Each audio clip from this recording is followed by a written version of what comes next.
Well, I want to thank everyone for joining us today here on A Meeting of the Ways on KKUP Sunday afternoon, courtesy of our listener supporters. And I have some great guests today. It's my pleasure to interview Eugenio Negro. He is an amazing person. You're going to find out more about him and his new book. And then at around 30 minutes from now, we'll have Elizabeth Sadiamento talking about what you can do to have a beautiful garden despite the drought and more. So maybe a way to begin would be to introduce my guest, Eugenio Negro. He's got a new book, and he'll be talking a little bit about that, Meat Ladder to Mars. And he is a satirist, a cartoonist, a writer, a blogger, and he's the author of Elmira and the Backwards Family. He's got a blog, Negro Comics. You can Google Eugenio Negro Comics, and you can find him on the WordPress platform. And he is the author of diverse zines. So it's pretty cool when you meet people who are able to cobble a creative life here in the Valley and here in the Santa Cruz County areas, or wherever you can hear my voice. It's rare to meet somebody who is able to support themselves here and, practice their art. So anyway, welcome, Eugenio. Maybe a way to begin is you could tell us about your new book. And I'm going to check your microphone, which I forgot to do while you're talking. Perfect. All right. She was checking my teeth, for those of you who can't see on the radio. My new book. So I just start talking about it? Yeah. My new book is called Meat Ladder to Mars. It is a book about the private space industry. Well, it's not really about nothing. It's about asking yourself if you want to be really successful in life, or if there's something else to do besides try to be successful. It's about asking yourself, if you find yourself in a job which goes against your ethics, are you going to go with your ethics, or are you going to go with your job? It's kind of a sci-fi sort of book. And what I appreciated about it is, because there's the fantastic in it and the technology, and there's it's not like the reality that we know, or the reality that I know. What I liked is the elements of environmental justice and economic justice, and the struggle of this young woman of color as she's trying to survive in the global economy. Her mom is living a refugee life in one place, and she is trying to earn that paper the best she can, far, far from anything she knows. Yeah, it's. I thought the utility of it would be to talk about the economic and the environmental reality of such an undertaking, like sending pigs to Mars. Like the first question being, why do we need to go to Mars? The second question being, who owns Mars? Because if we're a Walmart truck going to Mars, basically, or we're going to some hidden space station where they're building the spaceship that can do that,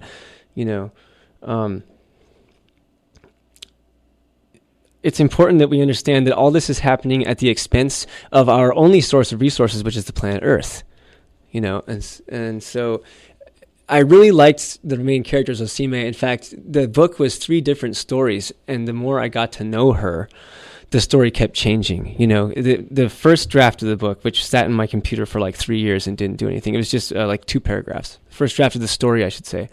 They were already on this spaceport thing, and they were just 2 people talking about how work sucks and all this stuff, and lugging chains around, and it was going to just be people talking about, should we be vegetarian in space, which is kind of like the assumption, I suppose, because you can't have livestock in space, or are we going to try to make meat eating and the whole North American, Central European idea of what lifestyle is happening in space.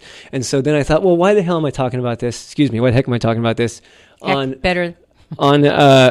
a space station, when really, if Earth is what's important, then I moved the story down to Earth, and where's the story going to take place?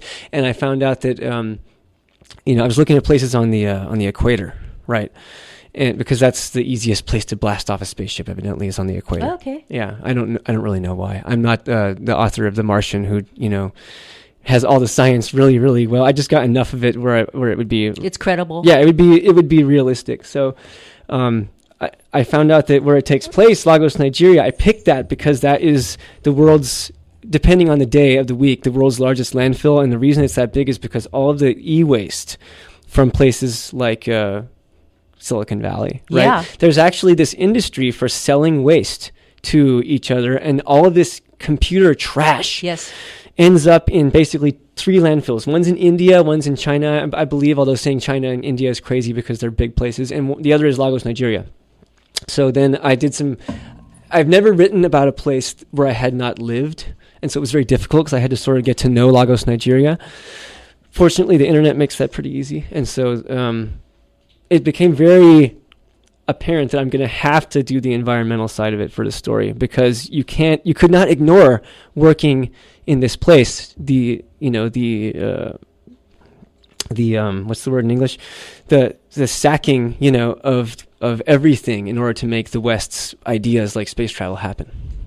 Yeah, that's so true. What you're talking about is envisioning, taking into consideration that we live in under a paradigm run by the Western, industrialized nations. For simplicity's sake, I'll call it that, or some people call it neoliberalism. And just want to remind our listeners that the views and opinions expressed on KKUP on this program are not necessarily that of the management staff and other listeners, but they don't employ the precaution principle. If something's invented, they do it. Right. And I think your book, The Pigs, are such a wonderful symbol, because we won't spoil it or tell you about it, but just like, oh, sure, we can just do this thing. And then your character is wrestling with the outcome. I want to let folks know, if you want kind of an easy understanding of toxic outsourcing and e-waste, I wrote a story for Metro, Silicon Valley Metro, and I think they pat it in the Santa Cruz Metro as well in 2007. All you have to do is Google Metroactive toxic outsourcing or Metroactive e-waste, and you'll find out about where all our things go. And these programs, we've had people on a meeting of the ways, it's been some time ago, but you see these programs where they go, come to the schoolyard and bring your things. Yeah. Well, some of the things, like some of the monitors, they're actually paid by the state to take back. But your phones, all these things, beware. They are shipped offshore, and it's terrible where they wind up and who has to live next to that. There is good news. There's a wonderful recycling organization called Green Citizen. My understanding is they are one of the only that have they're certified as, they're going to break it down and do the right thing with it. If you go to this article, it gives you a website where you can find out who the good certified e-wasters are. I know it's tempting to bring some of your things to the most convenient place, but when you see the picture in this article of this little barefoot kid who should be in kindergarten on top of a mound of stuff that we recognize as we threw away, it's kind of sad. Yeah, and the thing is, everyone is making a bunch of money, destroying all this stuff and destroying whoever has to sit, like the Olusosun, if that's how you say it, landfill in Lagos. It goes down to the poorest of the poor, the most exploited people of Nigeria. They're actually making these campfires, and they're burning and of course, I'm not an expert on decomposing chemicals or anything. But when they burn it, that's the most toxic. Yeah, they're burning the circuit boards and stuff to extract whatever, the gold and whatever stuff they're after. Yeah. So that's what you're doing instead of going to school, man. You wonder why people have not taken Africa back from the West, Yeah, I'll get the name of that organization for you all. So why don't you tell us a little bit about, you've got a new book coming up as well, right? Yeah, I actually just started writing it this week, so that's exciting. This one, the one I'm talking about, Meat Ladder to Mars, was my break book. I was writing another book that was intensely personal, and it required an intense amount of research, and it was sort of crammed full of stuff, and I sent half of it to my editor, and I said, just read it and let me know what you think. I know it's broken. I know it's a mess. And he basically pointed out what was messy about it. And so while I was on a break from that, I did this book, and now I'm going to do another book instead of writing that one. And I'm not really in a hurry to write it because I'm not exactly a bestseller. No one's knocking down my door for books, but that one is going to deal with San Jose. Right on. Actually, we need more authors about our local places. Yeah, well, I'm really not comfortable writing about exotic places, so I have to come back home for this. You have to say write what you know. Yeah. So I want to let folks know, if you want to know more about e-waste, the group that is really most concerned with it that I know of is called the Basel Action Network, and you can go to ban.org. And they say that they are safeguarding people and the planet from the toxic waste trade. And it's pretty amazing to learn about it. And it means we need to get someone back there and talk about it on our program. You know what I think is fascinating, and if you've just joined us here on A Meeting of the Ways, my guest today is Eugenio Negro. He is an author, blogger, writes comics, and he has a regular job to support all that and a family he's supporting. And I think that's worthy to note because I notice a lot of folks say, oh, I wish I could paint, or I wish I could write a play, or I wish I could whatever it is. And they haven't found a way to, or make that shift where you can practice your art, you can practice your activism, and you can have a regular job. Yes, you can do that. And so maybe you can tell us a little bit about that. I meet so many people who talk about doing things and don't do it. And here you are, Eugenio, you're an author, twice published, and you're moving right along with more books. And this is great. Well, yeah, I have a lot to say about that, really. To anybody who might be listening, who is considering or, I don't know, struggling with a creative life, you need to be reminded that the human organism is an inherently creative animal, or inherently creative organism. And we are being called upon by neoliberalism, capitalism, to, first of all, to work outside the home. You don't have to agree with Karl Marx, but he had one thing dead right, was that everything breaks down when you start working outside the home. Unless you're like a pirate or a silk trader or something. But we're being asked to, first of all, pay to stay alive, to pay for housing, to pay for, food, which is criminal, which is a violation of our rights as living things. And we all know it, but we're too chicken to say it. And we have to make these ugly choices about how to live. And I think that being creative just becomes another choice. And if you even can make that choice, I'm going to be creative anyway, hell with it. I'm going to be creative. I'm going to do my thing. I'm going to do my paintings or write my books or whatever. Then you have this other thing that's pushed on top of you, which is that you're going to have a choice of going into some industry like, oh, I got to find a publisher. I got to find an agent. Whatever. I have to be popular. And it's fun to watch young people struggle with this, because you have the hip kids who, just put themselves out there so much and make all of these trite, non-existent, what am I trying to say? Friendships and relationships, and they don't actually go anywhere because they don't have the heart behind it, or they don't have a story that they feel obligated to tell. And so I think the way that I get past that is, for one, I've been doing this my whole life. All I know how to do is be a writer. I have my day job, and I like my day job, actually. See, but you found a way, though. You didn't say, oh, I'm gonna be a homeless person. No, you found a way to support yourself. Well, I belong to the race, class, and gender where being homeless is really not necessary. So, I mean, not as hard, not as many challenges as other folks might. Yeah, have. I mean, I started life with very few resources, but I learned very fast how to get what I needed. And it was mostly just from people helping me. A lot of people have helped me. And if you're trying to be creative in life, don't forget to ask for help. Wonderful advice. Don't be like, oh, I've got to be Goethe out the door. No, that's not how it works.